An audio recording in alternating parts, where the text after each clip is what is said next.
During the 1960s, Bob Crane was living the dream of any actor. With his radiant smile and quick repartee, he charmed viewers playing Colonel Robert Hogan, the witty commander of the popular sitcom Hogan's Heroes.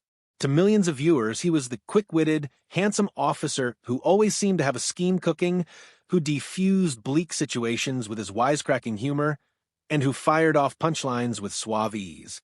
Offstage, he was just as charismatic, with his crisp wit, relaxed kindness, and affable nature that appealed to those who found themselves in his presence. He was a friend who could illuminate a room with his smile or a sarcastic remark. But in private, Crane's own life was not so sparkly as the public perceived. As fans giggled at his on-screen antics, his actual life was disintegrating in ways that would ultimately dwarf his success. What had started as a shimmering career founded on charm and laughter would, over the course of time, be ravaged by scandal, deceit, and ultimately a violent and untimely death that remained more questions than answers and haunted Hollywood for decades. If this kind of story touches your heart, if you're someone who cares about truth, responsibility, and speaking up for the voiceless, please like this video, subscribe to our channel Spark Science, and share it with someone who should hear it. Let's get started. Crane's coming into fame did not start with television, but with the radio. Before he was Colonel Hogan, he was famous all over Los Angeles as the one and only master of the airwaves. His title of the Man of 1,000 Voices made him already a celebrity in the area as he anchored a popular morning program on KNX radio. His improvisational skill, unparalleled wordplay, and innate self-assurance enabled him to trade witty remarks with superstars with ease. Celebrities like Marilyn Monroe, Bob Hope, and Charlton Heston were enchanted by his humor, while the listeners felt as if they were privy to confidential conversations with the stars. Even Walt Disney himself was said to have referred to him as the fastest wit in the West. In a business where timing is everything and charisma is a must, Crane possessed both in spades. His success on radio inevitably bred opportunities for television, and it wasn't long before Hollywood called. In 1961, still establishing himself on radio, Crane opened his program to legendary television writer Carl Reiner. The encounter became an unplanned opportunity when Reiner offered him a guest spot later on The Dick Van Dyke Show as a philandering husband. The minor role proved to be the turning point, leading the way to new doors and changing the direction of his career from radio broadcasts to TV screens throughout America. Crane soon found himself in a recurring role as a cheerful dentist on The Donna Reed Show, where his own sense of comedic timing and clean-cut charm captured audiences and producers alike. But it was 1965 when his life irrevocably changed. That year, Crane's agent showed him a script for a new show called Hogan's Heroes. Initially, Crane misinterpreted it as a war film. Actually, it was a World War II-set sitcom about a German POW camp, a concept that seemed strange, even off-color to many.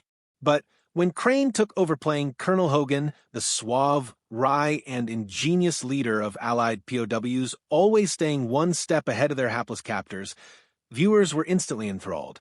Despite all predictions to the contrary, Hogan's Heroes was a huge hit. The series was on the air for 6 years, from 1965 to 1971, and made Crane one of television's hottest stars. He received 2 Emmy nominations, and his face was plastered on billboards, lunchboxes, and magazines nationwide. He was a household name, and people revered him for playing the type of hero who never sweated during intense situations, a man who always had an answer at hand. But beneath that flawless facade, things started cracking. Even at the pinnacle of his popularity, all around him realized that Crane's private life was getting tighter and tighter. His taste for adventure was increasing, and off-camera he was behaving in a way that suggested greater compulsions. But to everyone, at least for the time being, the world continued to witness only guffaws and charm. No one could notice the birth of a double life. By the mid-1960s, Crane's interest in photography was gradually becoming more personal, even disturbing. Initially, he was just playing around with cameras, taking portraits, and testing out new video gear. But over time, the pastime became an addiction. His meeting with John Henry Carpenter, a Sony video equipment salesman, was the tipping point. Carpenter, who was plugged into the Hollywood scene, not only delivered Crane the new gadgets, but was also his constant buddy. They traveled together, hit nightclubs and bars, and used Crane's fame to attract women into their lives. Carpenter would assist in setting up recording gear, and the next thing Crane knew, filming sexually explicit encounters became a staple of his personal life. This new lifestyle came at a price. Crane's attention turned away from his professional life, and co-workers observed his growing distraction. What had started out as a successful path in Hollywood started to falter. His first marriage with his high school sweetheart and Tertian, whom he had 3 children with, dissolved after more than 2 decades. The pressure of his hidden vices and the increasing fixation on taping drained heavily on the couple.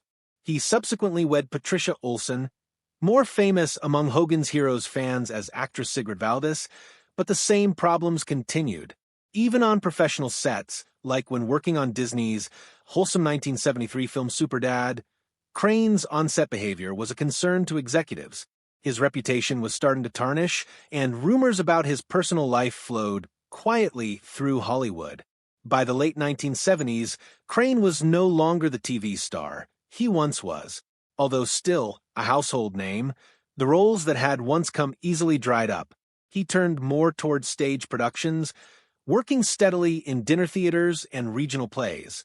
In public, he was intent upon remaking his life and career, but in private he told friends that he wanted to move on, leave Carpenter behind, and start fresh. Alas, he would never have the opportunity. In June of 1978, Crane was in Scottsdale, Arizona, acting in a stage comedy titled Beginner's Luck at the Windmill Dinner Theater. Only 2 weeks short of his 50th birthday, he seemed set to change. Friends remembered him talking of divorcing Patricia and breaking with Carpenter. He yearned for a new beginning. But on June 29th, disaster was to strike. Having failed to meet her for lunch, his co-star Victoria Barry had gone to visit him at his apartment. She entered to find Crane dead in bed, brutally beaten. His wounds were serious, and his detectives thought the killer could have used a camera tripod as the weapon. There was an electrical cord beside him, but it was not what killed him. What confounded investigators was that there was so little disruption. Nothing was taken, and there was no indication of forced entry. His killer was either someone Crane trusted to come in, or someone who crept in while he was sleeping. Suspicion fast accrued towards John Carpenter. He had arrived in Phoenix only a few days before, and was found with Crane the evening of his death. There were reports that they had even listened to some of their tapes together. Carpenter said he departed afterwards for his motel, but witnesses later disputed his schedule. To add to the suspicion, his rental car had smears of blood that were of Crane's type. But in 1978, DNA analysis had not yet been invented, and blood typing alone was not enough to establish guilt. Without an identifiable weapon and a muddled crime scene, prosecutors refused to bring charges. The case stalled, hanging in the margins of Hollywood's collective unconscious. For more than a decade, the question of who murdered Bob Crane went unanswered. Then, in 1990, detectives reopened the case, hoping that improvements in DNA technology would shed light.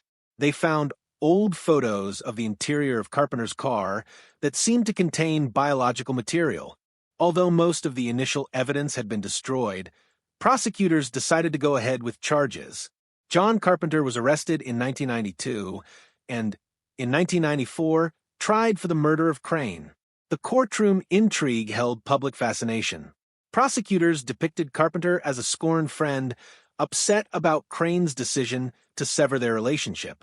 They laid out blood evidence, the word of Crane's son Scotty, and the past between the two men. The defense offered the mishandled evidence, the lost DNA samples, and the potential for alternative suspects. After weeks of hearing testimony, the jury acquitted Carpenter. He maintained his innocence until his death in 1998, and officially, the case returned to the cold files. Peace eluded Crane's family as well.